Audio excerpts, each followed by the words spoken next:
وعد ما سنتها أهمها أدان سووا الجودكاسيو وهذا تريح واحد لو قبت شركي خاتمه لو جسي حقيقة خاتمه يفكر ك نحل جاسي ضدك يبرشة جولة دقن سوري سنة جيعين وهو كي فكر وناكسن مدينة يدك يوم مدى ميل ضد كونتي سبضا بقولكي للسيديتن وحا ميل بالو وذا السعودي وحا نوران حران وحا دحضي نصيب درو بلاران وآذوحن بعد عضي waxa hoggaanka qabtay dad aan u qalmin inay hoggaamiyaan masiirka ummadaas iyo dadkaas waxa isqabad dhexdooda ka dhacay isimadii maamulkii waxay halka ka bilowday fashil baa halka ka dhacay arrimahaas ahaa خاتمه يومام الكي هوري عبد الرحمن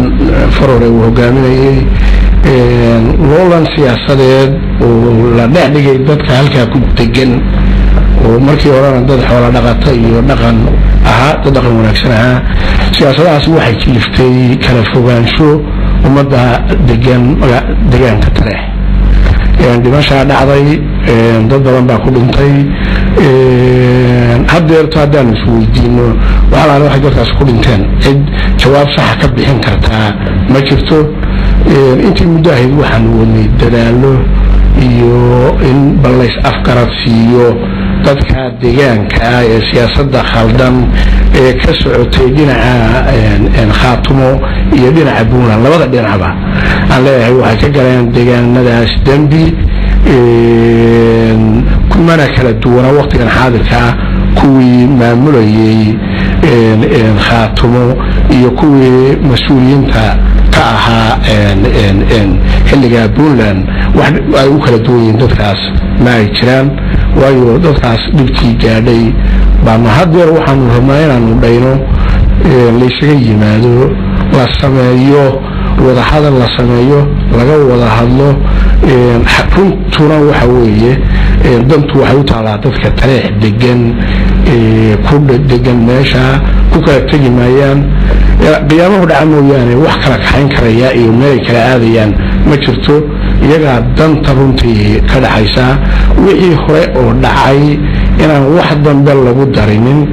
in laga isaga yimaado oo wax qaradka iyo dadka aqliga u saaxiibka iyo inta wax fahmaysa ay ka qayb qaataan sidii sulx iyo wanaag looga sameyn lahaa degmada Tareex wata dadaalka nabadeed ee dadka deegaanka iyo maamulka halka ka jiraba ma mid Puntland ay wada mise waa mid dadka deegaanka u dhashay ama qurbajoog ka noqdaan ay wadaan ba kan kala qaadno wax maamula oo hadda Tareex ka jira oo khaatumo leedahay ama cid kale leedahay haba yaraatee ma jiro خاتمة وين أركني ماشي أي مريسي إرجو عن اللي سكوت هداري ومدة أوقل منا معها هنتينا وحيابي هلكا كدعي أما تريح أما صاحدير أدبر وحماي وحنا ليه waxa sababay arrimahaas inay dhacaan dadkii mas'uulka u qabtay goboladaas oo iyo Sanaag iyo Cayn ama siyaasiyiinta ka ama madaxweynayaasha ka noqday maamulkii Khaatumo ee awoodi kari waayay inay dhisaan ciidan iyo nidaam ilaaliya waxa ay dhisayeen marka Tareex wax maamul hadda ka jira ma jiro oo dhinacaasa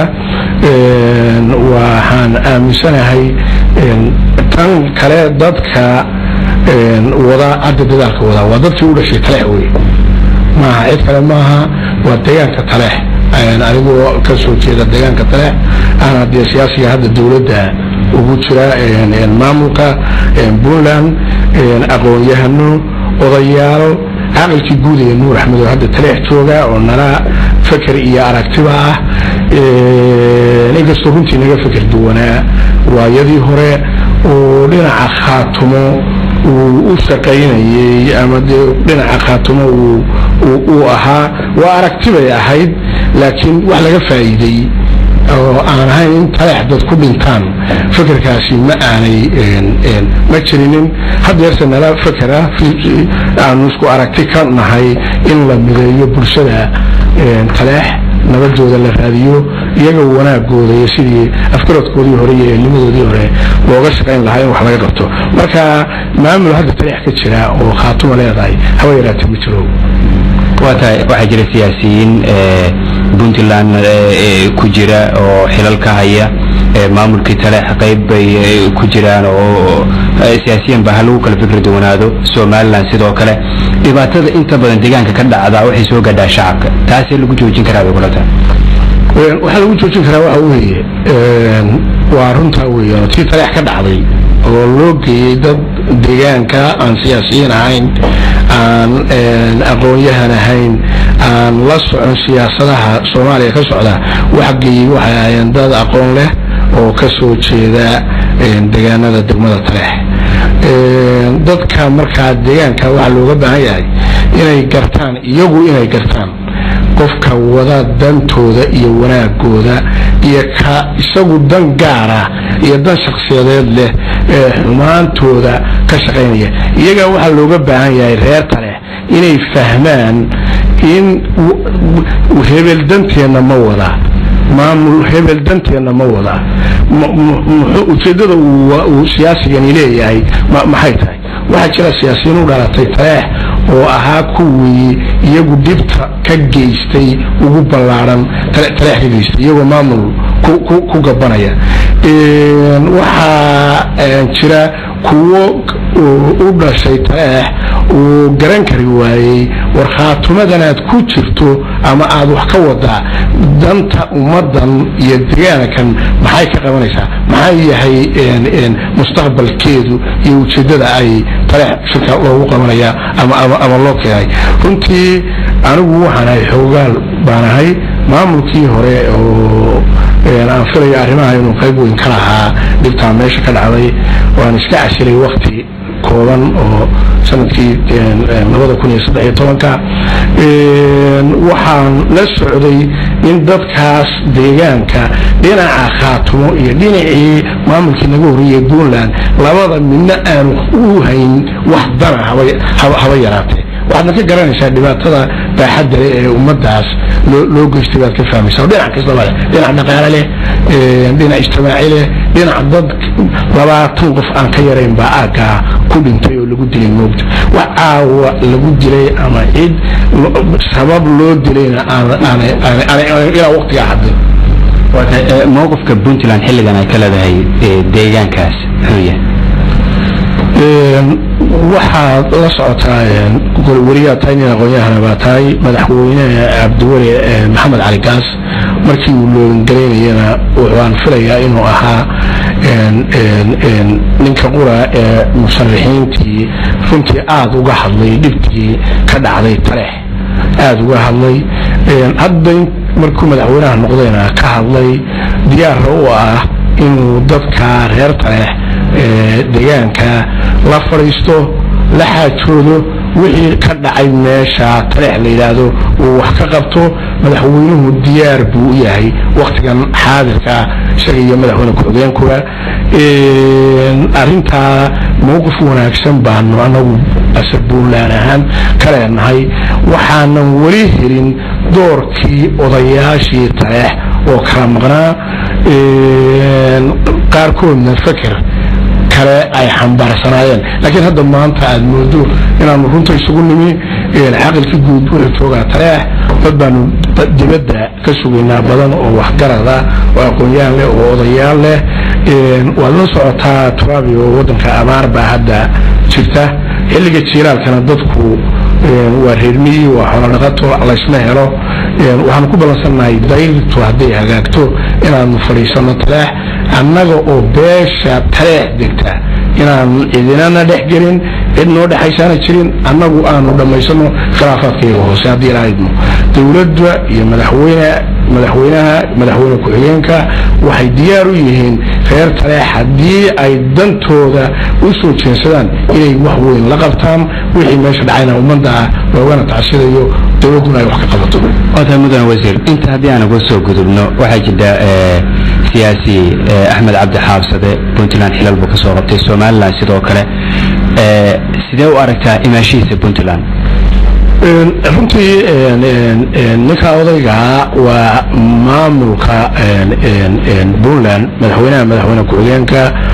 golaha xukuumadda anigu boosaasan joogay markii la soo dhaweynayay markaan anigu u noqdo tayda ma aha inaan xukuumadda kama hadlayo anigu waxaan leeyahay aragti aniga ii gaara fikir yar oo aan wax ku cabiro oo anigu aan iska leeyahay kaa cidina ilama sheergarayso cid aniga ahayn oo lehina ma jirto waxaan imaatinka Axmed wax macnaa uu samaynayo haba yaraatee ma jiro Axmed dembiga uu galay waa loog yahay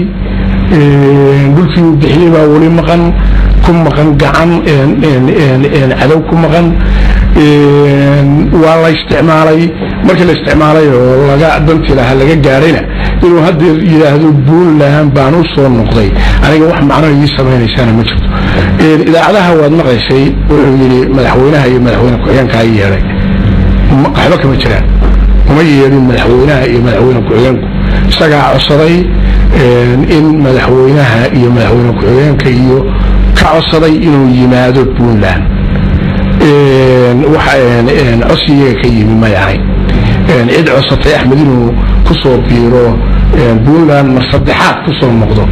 ma aanay jirin marka anigu fikradiyan waan ka soo horjeedaa waana diidanahay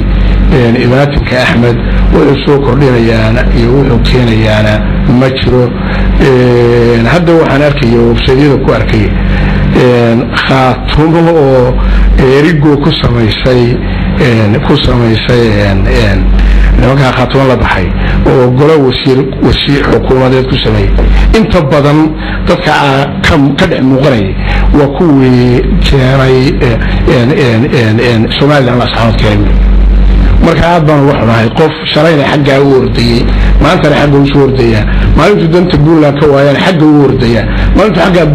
danka waayaan xagga u soo ordaya inuu bulshada reer Puntland iyo bulshada gobolada Sool iyo Sanaag iyo Cayn uu wax macnaa ku leeyahay ama wax ku door uu soo kordhin karo aniga ima muuqdo waxaa jira oo kale in garaad Salebaan garaad Maxamed oo Puntland uu yimi kana mid ahaa garaadadii wax ka dhisay maamulka Khaatumo imaatinkiisa Puntland iyo siyaasadda guud beelaha deegaanka dega bal aragtida aad ka qabto noo faahfaahin bismillahir rahmaanir rahiim waxaan rabaa garaad Salebaan garaad Maxamuud waa garaadka guud ee beesha Maxamuud garaad way jiraan garaado kale laakiin waa garaado isaga hoos taga isaga garaadka guud ee beesha Maxamuud garaad waa garaad Salebaan garaad Maxamuud wey garaadka markii uu Taleex tagay hore Khaatumo la waday garaadka waan la soconayo afkaarta umar walba taagnaa waxay ahayd war Puntland hal la wada hadlo Puntland baynu dhisnay gobolada Sool iyo Sanaag iyo Cayn baa dhidibada u aasay jiritaanka Puntland aynu meel cad oo la og yahay aan ku kala baxno laakiin inaynu inagu wax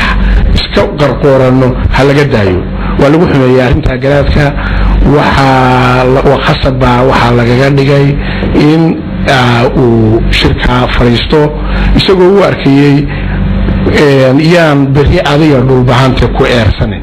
ama beelaha Sool iyo Sanaag ay degaa aan ku eersanin baa garaadku ogolaaday mar walba mowqifka uu taagnaa wuxuu ahaa garaad beelaha degan Puntland oo dhan isimu ah dhammaan dadka reer Puntland oo dhanna garaad u ah in wada hadal iyo wanaag wax lagu dhameeyo markii dambe oo ay shiranku ku dhacay Khaatumo nimankii la baxay odayaasha ay dadka horboodayay garaadku wuxuu ku soo noqday dhulkiisii wuxuu yimi garowe haddana wuxuu ku sugan yahay garowe waxa weeyaan waa garaad Puntland waa garaad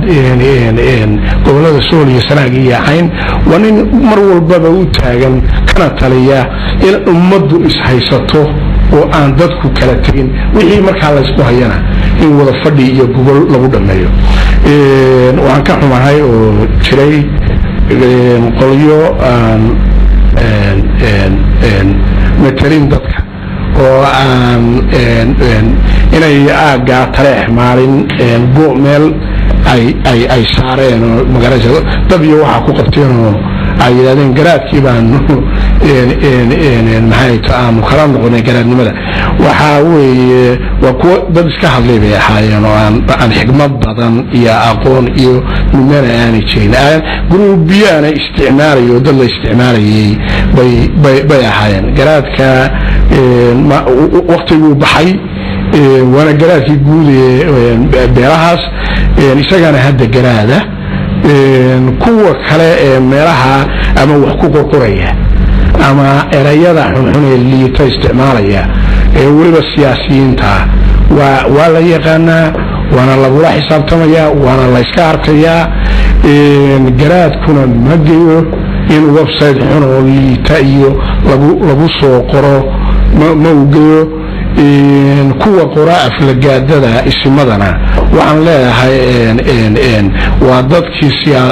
siyaasi yahayna waa dadkii burburka siyaasadda soo galay oo indhaha kala qaaday hadduu yahay kuwa kale isimada wax ka sheegaana waa kuwa burburkii ku garaadsaday aan dhaqanka Soomaaliyeed waxba ka aqoon gabadhii talada guud ee aad soo jeedinayso dadka deegaanka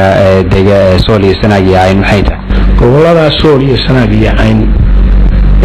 waxaan filayaa waa markii ugu horeysay oo aan ka hadlo arrimaha Sool iyo Sanaag iyo Cayn waxaan leeyahay maanta xaaladda goboladani ku sugan yihiin cid waliba way ogtahay waxay marayaan in la yiraahdo taleex kuma shari kartaan sax dheer kuma shari kartaan laba qof oo gobolada Sool iyo Sanaag u dhashay oo dadka ka soo jeedana ma wada hadli karaan meel lana kuma shari karayaan waxa taas sameeyay maaha ururkaasana maaha gudbaanta sameeyay inaga isgaarsiinay meesha ay maanta taagan tahay cid aynu eersanaynaa iyo cid aynu leenahay cidaasa ka dambeysay ma jirto waxaan leeyahay gobolada Sool iyo Sanaag dib hay isugu noqdeen ha saxeen khaladaadkooda ha garteen qofka daacada qofka runta wada qofka wanaagsan qofka doonaya midnimada ummadda deegaanka wada degan oo dhan qofka danta gaarka ah yaray wata qofka fogeynaya kuwa u baahan in la soo dhaweeyo qofka fogeynaya waxaan leeyahay gobolada Sool iyo Sanaag dadka wax garad ma ay waayin aqoonyahan ma ay waayin saraakiil ma ay waayin waxaan aaminsanahay jananada ugu sareeyay Soomaaliya aqoon iyo military marka la yiraahdo inay ka soo jeedeen gobolada Sool iyo Sanaag yahay aqoonyahanka kuwa ugu waaweyn beeraha وهي كل هذا حولها خاتمه وغيره كله هو واقع بدن بيعي لكن دعت كما هي بالله والله هي وإن أي runta isugu nimaana iyo daacadnimadu waxay tahay eersiga ay mudad kale ama soqeeya ama cid kale aynu eersanayno leenahay waxbay naga xumeeyeen cid waxay naga xumaysay haba yaraatee ma jirto inaga xumaynay wax inagaan nacyi u jeedin wax runtu ay tahay inaynu qabanno waxaan leeyahay dadka gobolada ka soo jeedo nacyi runta wajaha وهل يسكدها يبين تأيه وروريك إيه وحان وحبكوا الله كوكا رأي